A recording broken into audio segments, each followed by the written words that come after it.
Hello दोस्तों, मेरा नाम वरुण है। आप देख रहे हैं टेक ट्रेनर। आज के इस वीडियो में हम देखेंगे कि एम आई फ़ोन में से जीमेल अकाउंट कैसे रिमूव करें। तो इस वीडियो को एंड तक देखते रहिएगा। तो आप सबसे पहले अपने मोबाइल के सेटिंग में चल जाएं। फिर आप यहाँ पे सिंक अकाउंट के अंदर सिंक पे क्लिक करिए।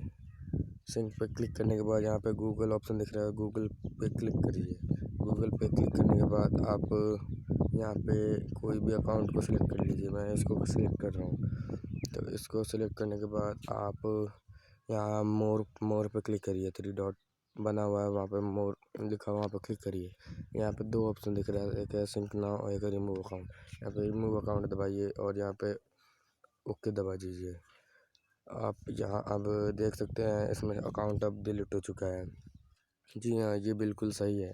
अगर आपको ये वीडियो पसंद आया तो हमारे चैनल को सब्सक्राइब ज़रूर कीजिएगा और लाइक कमेंट ज़रूर कीजिएगा। Thank you.